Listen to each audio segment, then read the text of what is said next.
Good day everyone, and welcome to where we are putting together solutions in those math and science areas that our students are getting problems in.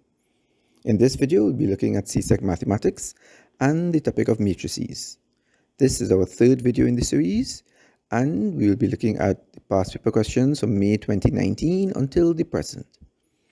Feel free to like the video and add any comments down below so we can help you in any areas of Form 5 CSEC exams or Form 6 CAPE exams. Don't forget to look at the description down below where we highlighted the order to look at all the videos to cover all the past paper questions from May 2009 until the present in the correct order. Let's look at the major topics in CSEC Math, and we'll be looking in this video at topic number 9, vectors and matrices. This is tested in paper 1 for 4 marks, 4 of the multiple choice questions, and in paper 2 as the last question with 12 marks out of the 100. May 2019, number 10A, part 1, part E. Find the matrix products of minus 1, 3, 4H by K5. So since we're multiplying two matrices, we multiply the rows of the first matrix by the column of the second matrix. So we have two rows, so we put two columns, a black column and a black row and a blue row. And we have one column, so we have that in red. So let's multiply to get the first item. So the black row by the red column, minus 1 by K plus 3 by 5. And then the second row by the column, so blue by the red, so it'll be 4 times K plus H times 5. And we can simplify. So that will give us minus 1 by K is minus K plus 3 by 5 is 15. 4 by K is 4K plus H by 5 is 5H. Now we move on to part B. Hence, find the values of H and K that satisfy the matrix equation minus 1, 3, 4H by K5 is equal to 0, 0. Now, hence means that it tells us that we're using something that we got from before, which is the answer we have in red in part E. So we're using that in order to help us solve this equation. So we can substitute for the left-hand side because we worked that out already and simplified it. So it will give us minus K plus 15, 4K plus 5H is equal to 0, 0. So if we equate the top elements, we can see minus K plus 15 is equal to 0. So if I want to find for K, I'll carry the K across. So I'll have plus 15 is equal to 0 plus K. Remember the K was subtracting on the left-hand side. When you carry it across, we do the inverse of subtraction, which is addition, which means 15 is equal to K. So we solve for K. Let's now look at the second equation. 4K plus 5H is equal to 0. We have two unknowns, K and H. But we've just solved for K. So let's substitute. 4 by 15 plus 5 by H is equal to 0, which will give us 4 15s are 60 plus 5H is equal to 0. So if I want to solve for H, I carry the 60 across. I have the 60 is adding on the left-hand side. When I carry it across, it will do the additive inverse, which means that it's subtracting. So I have 5H is equal to 0 minus 60. And the 0 we can ignore, so it will be 5H is equal to minus 60. And if I want to solve for H, the 5 is multiplying. When I get rid of the 5, then it will be dividing. So it will be minus 60 divided by 5. 5 into 60 is 12. So H is equal to minus 12. May 2019, number 10A, part 2. Using a matrix method, solve the simultaneous equations 2x plus 3y is equal to 5 and minus 5x plus y is equal to 13. So let's recall the steps to solve simultaneous equations. And the first step would be to try and rewrite that in the form ax equal to b, where a, x, and b are matrices. So in order to do that, we need to first pull out all the coefficients of x and y. So let's look at it. What's the coefficients of 2x? The coefficient will be the number in front of x, which is 2. And the number in front of y is 3. And the number in front of x in the second line is minus 5. And the number in front of y, well, there's no number there, which means it's 1. It's understood. So we have the vector 2, 3, minus 5, 1 by xy is equal to 5, 13. So we now have it in that form. And let's call that first matrix 2, 3, minus 5, 1 as n. So we have it n, x equal to b. Now what's the second step? The second step to solve simultaneous equations would be to get rid of any matrices in front of the x. So we pre-multiply both sides by A inverse. So A inverse AX would be equal to A inverse B. Let's apply that to this question. We have matrix n and we want to get rid of it. So we pre-multiply both sides by n inverse. So we have n inverse nx equal to n inverse b. And let's simplify. That's the third step. So if we're simplifying n inverse times n, two matrices when they're multiplying each other, and one is the inverse of the other, they will give us the identity matrix, I. So we have Ix is equal to n inverse b. But we don't actually know what n inverse is. So let's go and write that on the left-hand side here. Matrix n is equal to 2, 3, minus 5, 1. And let's try and find the inverse of it. So the steps for inverse, first step will be find the determinant of the matrix. So let's recall that the matrix, for some matrix A, B, C, D, the determinant or mod A would be multiplying the major diagonal terms, which we have in red, that's AD, minus the product of the minor diagonals, what we have in green, BC. So let's apply that here. So since the matrix n is 2, 3, minus 5, 1, then the determinant of n, or mod n, would be the red terms, 2 by 1, minus the green terms, minus 5 by 3. And we can simplify that. 2 by 1 is 2, minus 5 by 3 is minus 15. And we can solve. We have two negatives in the middle, that will be equivalent to a positive, so 2 plus 15 is 17, so that's the determinant. Now step 2, find the adjoint of the matrix. So let's recall that if we have the matrix ABCD, then the adjoint is another matrix, it's just that the form has been changed. And how has it been changed? Look at the red terms. They've been switched, and the green terms have changed their sign. So let's apply that here. Matrix n is 2, 3, minus 5, 1. So the adjoint matrix of n would be switching them. So we have the 1 on top, the 2 below, and the changing of the signs for the green terms. So the 3 will be minus 3, and the minus 5 will become plus 5. So we have the determinant and the adjoint matrix. So step 3, find the inverse of the matrix. So to find the inverse of a matrix, it will be 1 over the determinant multiplied by the adjoint matrix. So let's apply it here. Matrix n inverse will be 1 over the determinant of n multiplied by the adjoint n. So matrix n inverse will be 1 over 17 multiplied by 1 minus 3, 5, 2. So we got the n inverse. We can now substitute it into our line of working here. So Ix, remember n inverse n is I. So Ix is equal to 1 over 17 by 1 minus 3, 5, 2, which was n inverse, by b, which is 5, 13. And now since we've substituted, we solve. So let's multiply. Remember, if we're multiplying matrices, it will be rows by columns. So the first row is in black by the red column, and the second row is in blue by the red column. So leave the 1 and 17 outside, and we multiply 1 by 5 is 5, plus minus 3 by 13, and then 5 by 5, plus 2 by 13. Black by red and blue by red. And let's simplify that.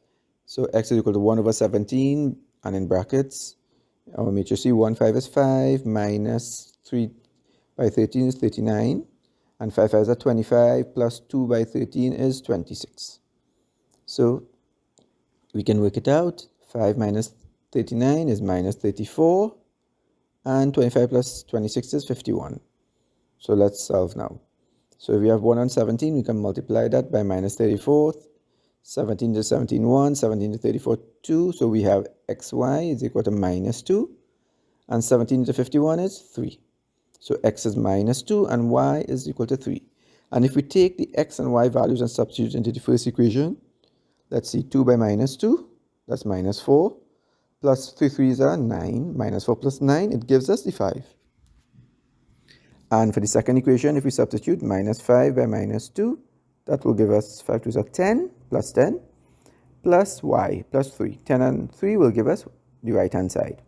So the equations work out as such. We're sure that our answer is perfectly correct.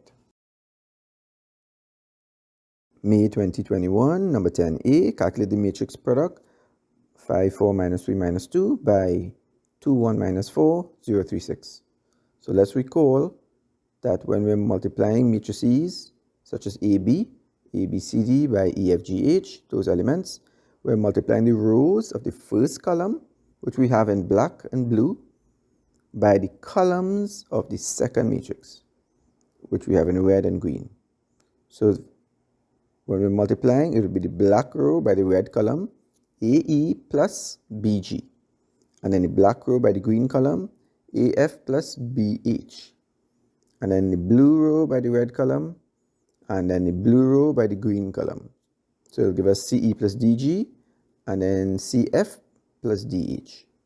So similarly here, when we're solving this question is a 2 by 2 matrix, 5, 4, 3 minus 3 minus 2 by a 2 by 3, which is 2, 1 minus 4, 0, 3, 6.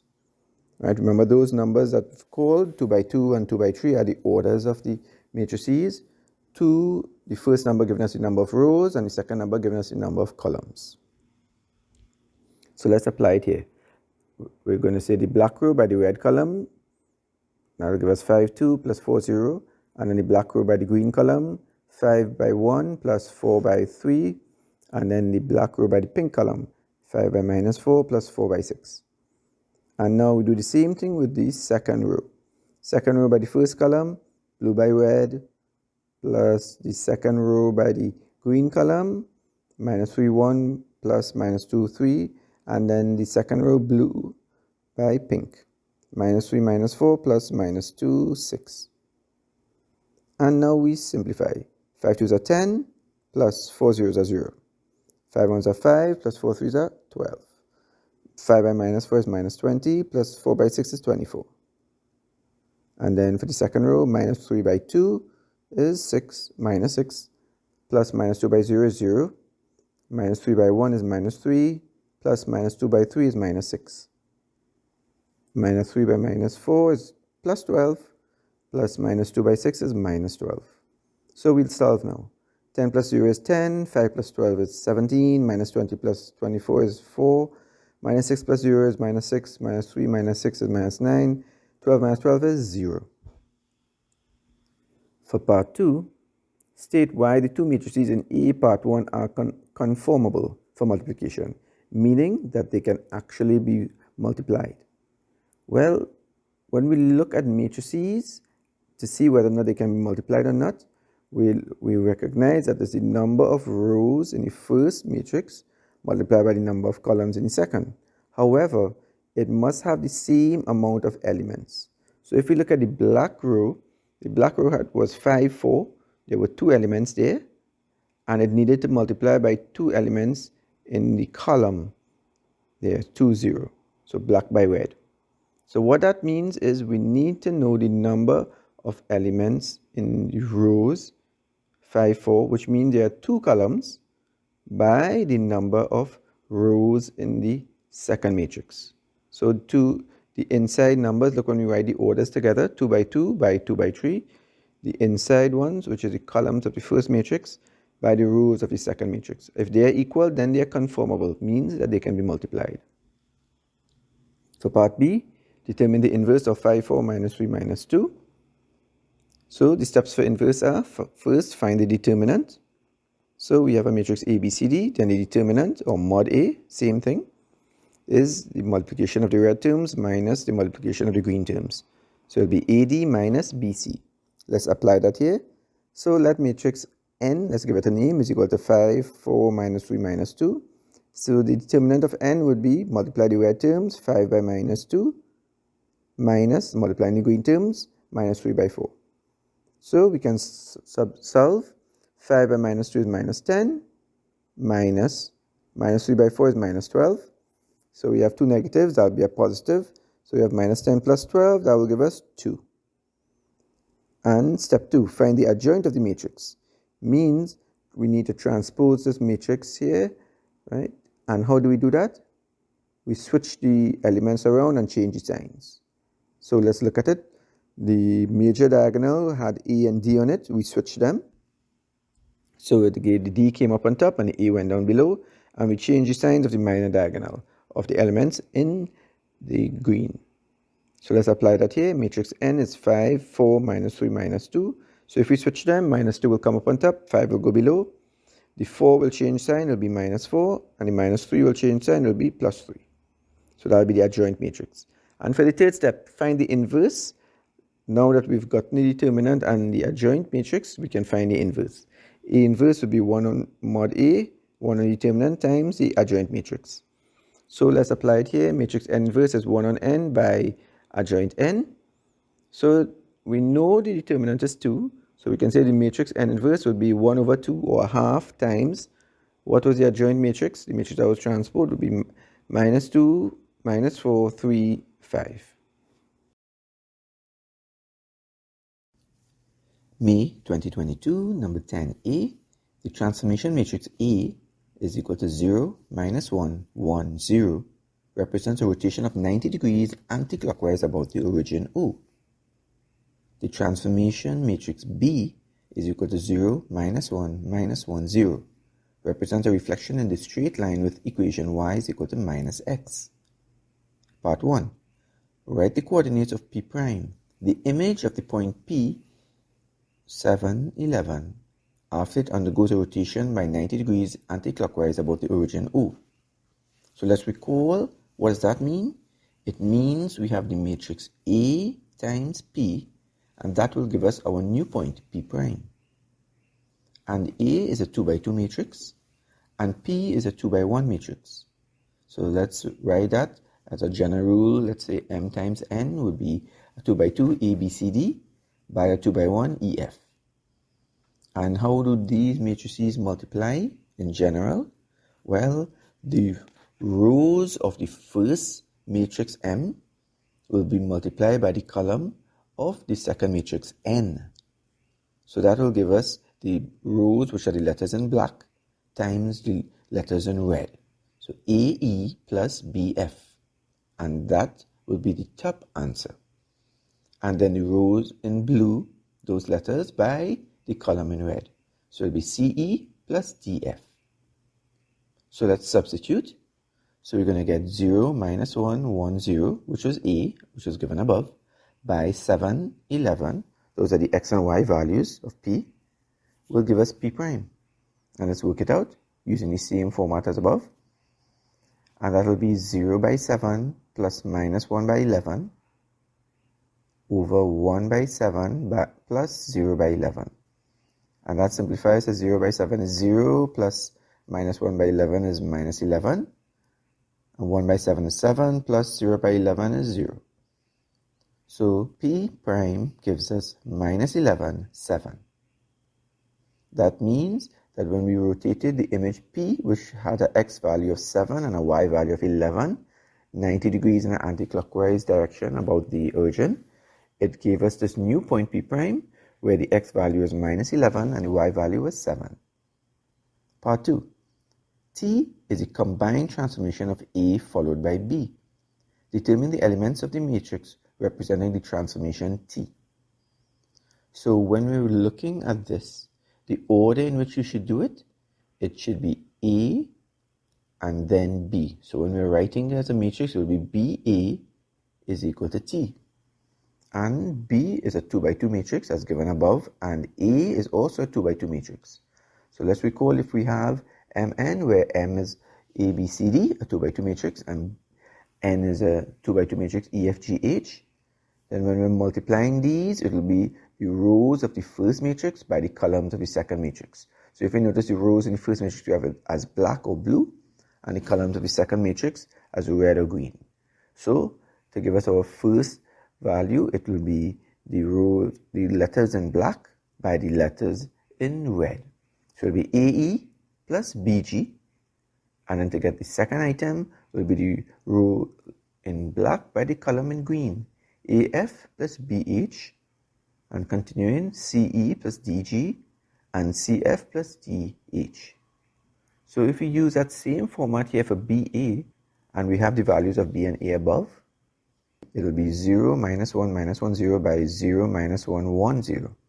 And if we multiply just as we did there, it will be what is in black by what is in red. So it will be 0 by 0 plus minus 1 by 1, and then 0 by minus 1 plus minus 1 by 0, what is in black by what is in green, and then the row in blue by the column in red, minus 1 by 0 plus 0 by 1, and then the row in blue by the column in green, minus 1 by minus 1 plus 0 by 0. And that simplifies. 0 by 0 is 0 plus minus 1, and 0 plus 0, and 0 plus 0, and then 1 plus 0. So T is minus 1, 0, 0, 1. So the combined transformation of rotating by 90 degrees about the origin and then reflecting about the straight line y is equal to minus x can be combined as the matrix minus 1, 0, 0, 1. Part 3. Describe geometrically the transformation represented by T. So this will be equivalent to reflecting of a point in the y-axis. So if we took the first point, which was P, and we reflected it in the y-axis, that is using the combined transformation T, it will be the same as if we first used the matrix A on it, the rotation, and then the matrix B, the reflection in a straight line. May 2022, number 10b, the 2 by 2 matrix C is defined by a scalar constant K by C is equal to 3K, 6, 4. Determine the value of K given that the matrix C is singular. So we know matrix C, they give us that already, 3K, 6, 4. And when they say that the matrix is singular, it means the determinant C, or we could put that as mod C, would be equal to the terms we have in red, which is the first and the fourth items, when we multiply that minus the product of the terms that we have in green. So we can write it as 3 times 4 minus 6 times K. And since it's singular, the determinant is 0, so we can work it out. 0 is equal to 3 fourths of 12 minus 6K, and we can solve for K. So we can carry the minus 6K across on the right hand side. When we bring it across, it'll do the opposite, so it'll add. So it'll be 6K is equal to 12. So if you want K is equal to 12 divided by 6, because the 6 is multiplying, and when we bring it across, we'll do the multiplicative inverse or divide, which means that K is equal to 2. So when K is equal to 2, that matrix C is singular. Or we can say it differently, that matrix C, its determinant is 0. We've now come to the end of this video on CSEC past paper questions in the topic of matrices. Our first video on this covered 5 years past paper questions from May 2009 to 2013. The second was from 2014 to 2018, and this video was from 2019 until the present. Feel free to look at the description down below, and you'll see the order we suggest to look at all the videos to cover the entire series on CSEC Maths.